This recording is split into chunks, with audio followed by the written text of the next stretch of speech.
Започнуваат вестите на Канал 8. Добар ден. Од државната компанија Мепсо предупредуваат дека е регистрирано невнимателно ракување со системите за наводнување, поради што земјоделците се доведуваат во опасност да доживеат струен удар. Затоа упатија повик за поголема внимателност и безбедно однесување заради намалување на ризиците и можните несакани последици. Во екот на сезоната за наводнување, земјоделците треба да внимаваат на далеководите, препорачуваат од државната компанија за електропренос АД Мепсо. Стручните екипи на компанијата регистрирале од земјоделците од источниот регион цевководите и системите за распрскување ги поставуваат во близина на трасите на далеководните мрежи. Тоа е ризична постапка, па најмало невнимание може да биде кобно по нивните животи, а представува и опасност за преносниот електроенергетски систем, велат од Мепсо.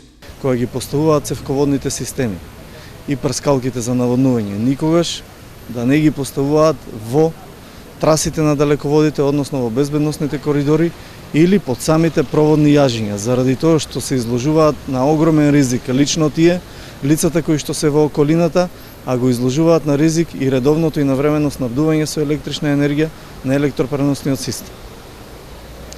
А тоа значи секогаш системите за наводнување да ги поставуваат на оддалеченост од далеководите и кога ракуваат со системите за наводнување кои распрскуваат вода, да бидат особено внимателни за правецот и јачината на ветерот на локацијата на која што наводнуваат.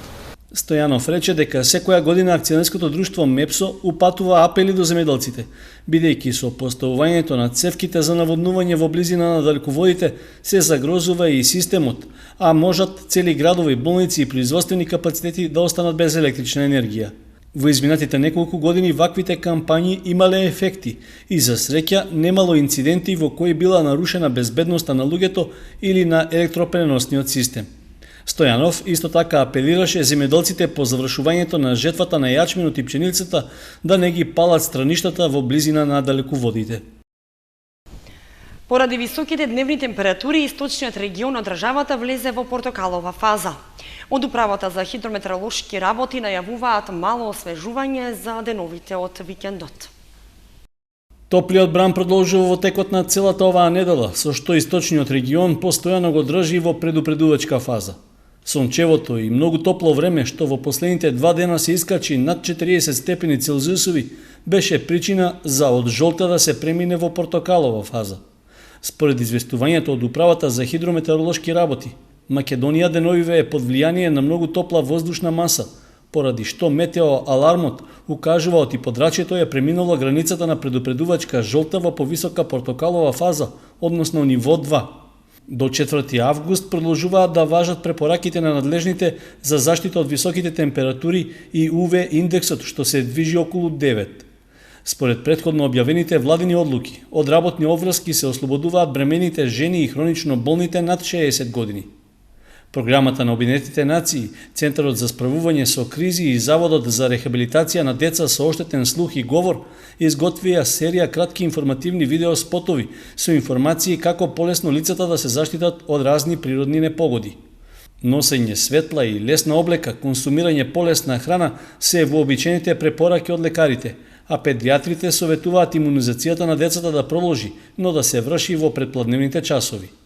Од Министерството за здравство најавија дека во сите градови низ државата се поставени пунктови за превентивни препораки и совети за заштита од високите температури.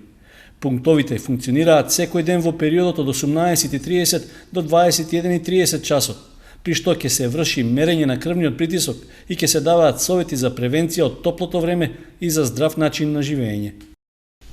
Поради зголемената потрошувачка на водата за пиење и понатаму во важност се апелите од КЈП Водовод за рационално користење на расположливите капацитети. Од градскиот водовод понатаму се испорачуваат максимални количини вода, а мали прекини во водоснабдувањето има поради дефектите и оштетувањата на мрежата. Критичниот период со повремени прекини во водоснабдувањето или со намален притисок во водоводната мрежа се уште не е надминат. Во комуналното јавно предпријатие Водовод потврдуваат оти и понатаму максимално се ангажирани сите расположиви капацитети за одржување состојбата во рамки на актуелната воредна ситуација што трае веќе трета недела. И понатаму се испорачуваат под над 200 литри вода во секунда, што условува дневно да се трошат повеќе од 16.000 метри кубни. Апелот за рационално трошење и за спречување на нелегалното користење, односно на кражбите од водоводниот систем, до некаде дава ефект, иако се уште не може да се рече дека состојбата е стабилизирана. Од комуналното предпријатие велат дека сепак се подобрило нивото на одговорност кај граѓаните, особено после контролите на комисијата што заеднички беше формирана со инспектори од локалната самоуправа. Сега за неколку пати е зголемен бројот на пријави што пристигнуваат од соседи или минувачи кои реагираат на непотребното трошење на водата од страна на нивни сограѓани. Исто така, од Водовод велат дека при крај е процедурата со која за неколку дена ќе можат да поднесуваат и соодветни пријави до судовите против прекршителите на законот за водоснабдување и одведување на отпадните води. Со оглед што нерационалното трошење, односно кражбата на вода, се третира како кривично дело, пријавените ќе се соочат со судски постапки, од кои се можни и повисоки парични казни. Топлото време може да биде причина за труење со храна и појава на цревни заболувања. Затоа лекарите излегоа со совети и предупредувања до граѓаните за соодветна подготовка и обработка на продуктите што се користат во исхраната. Зголемена е можноста за појава на труења со храна и цревни заразни заболувања, што се условени со високите дневни температури. Затоа треба задолжително да се мијат земјоделско-градинарските производи, односно зеленчукот и овошјето пред нивната употреба. Храната треба термички да се приготвува и нејзиното консумирање да биде во многу краток рок по приготвувањето. Такви се советите од лекарите, особено од специјалистите инфектолози, според кои токму во овој период е вообичаено да расте бројот на случаи со цревни и заразни заболувања. Што се однесува за алиментарните токсоинфекции, овие вирусни инфективни заболувања кои се јавуваат во овој период, значи пред се генералниот апел би бил користење на свежа храна, на термички обработена и свежо припремена храна, чување на храната соодветно во правилни услови, значи во фрижидер, и користење на полесна храна. Значи, тоа ќе бидат овошти, зеленчуци, сокови, вода во поголеми количини, а да се избегнуваат мајонези, мрсни работи, тешки јадења. Според доктор Шишкова, засега на инфективното одделение при клиничката болница во Штип нема зголемен број пациенти кои се пожалили на цревни инфекции, односно скоро сите случаи се третираат амбулантски и потоа се пуштаат на домашна терапија. Лекарите препорачуваат граѓаните да избегнуваат да консумираат производи што не се термички обработени, а внимателно да се употребуваат сладоледи и разни кремови што се подготвуваат во домашни услови или во занечиски дуќани.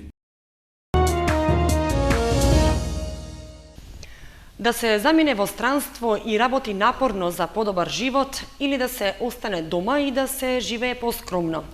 Иселениците периодов ги користат годишните одмори во родните места. Од Наш Агол, динамиката на градот со доаѓањето на странците. Најголем дел од годината се работи турбо, за во годишниот одмор со исто такво темпо да се ужива. Така од прилика изгледа една календарска година на иселениците. Во втората половина од јули и во август, подобро и помалку добро снајдените иселеници се враќаат во родните места, Кочани, Виница и околината.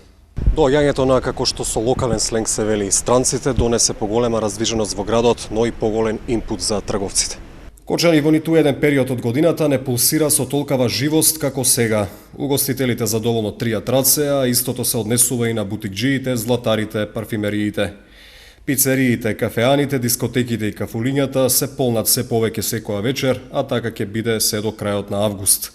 Продавачите велат дека повеќе се троши храна, особено поквалитетната, на угостителите периодов не им врши огромна работа ако цела година кубурат со гости.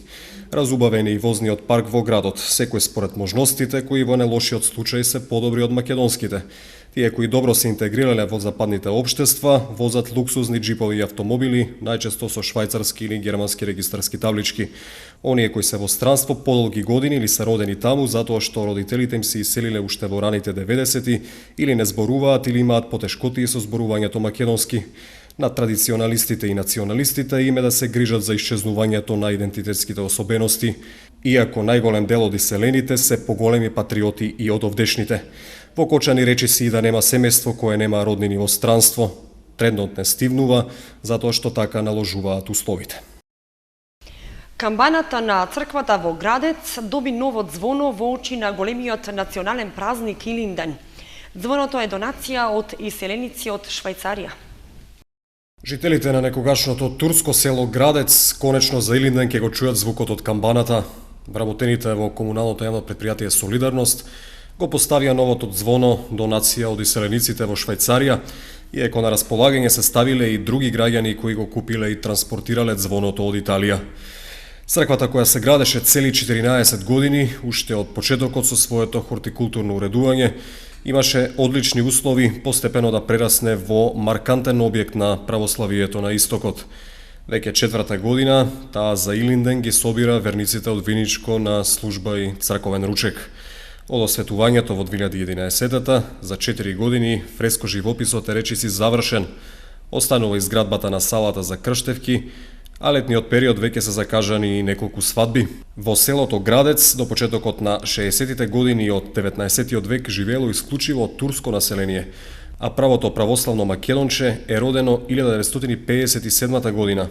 Тука се уште има здрави остатоци од 3 џамии, а првата православна црква е токму оваа посветена на светиот пророк Илија. Манастирската црква Свети Илија во селото Јастребник ги поканува сите верници и донатори в недела на 2 август да присуствуваат на соборот по повод празникот Илинден.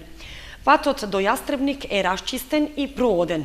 Подетелни информации заинтересираните можат да добијат на телефонскиот број 070 835 686.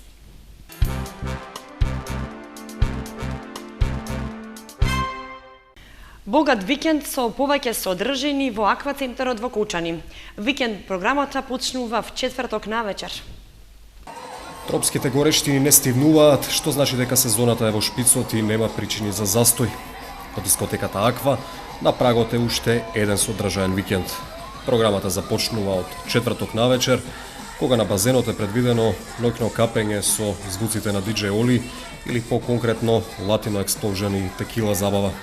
Базенот ќе биде отворен за посетителите во 21 часот. В петок настапува DJ Guardian.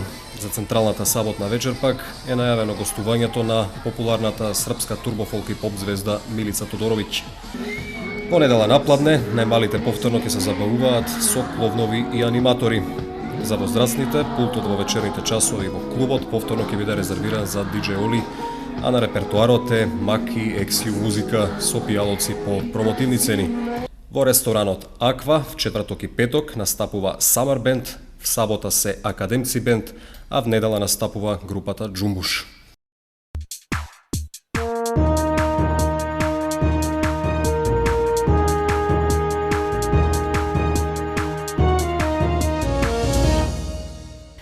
И за крај спортската информација.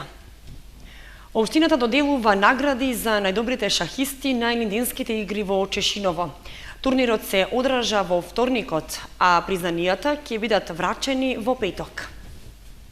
Доделувањето на наградите од шаховскиот турнир е предвидено за петок 31 јули на летната сцена во паркот во Чешиново во рамки на манифестацијата Вечер на македонскиот афоризам. Иако најавен во 5 кола и со 3-дневен распоред, шаховскиот турнир од Илинденските спортски игри 2015 се одигра во еден ден и во само 3 кола. Турнирот се одржа во основното училиште Страшо Пинџур, а учествуваат 4 екипи со вкупно пријавени 13 шахисти. Правото место го освои екипата на Чешиново со 6 бода, второпласирана екипата на Бурилчево со 5, а третото место и припадна на екипата на Соколарци со 3,5 бода. По прегледот на поединечните резултати, најдобро се пласираше Митко Петров од екипата на Чешиново со максимален скор од 3 победи. Иако најмлад меѓу учесниците, Александар Манев од екипата на Бурилчево оствари одличен резултат со 2 победи во 3 одиграни кола. Локалната самоуправа на Чешиново Облешево и градоначалникот Костадин Личков за најдобро пласираните во екипна и поединечна конкуренција обезбедија плакети, додека за првопласираните е предвидена и скромна парична награда.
Вестите на Канал 8 завршија. Ви благодариме што бевте со нас. Имајте убава вечер. Довидување.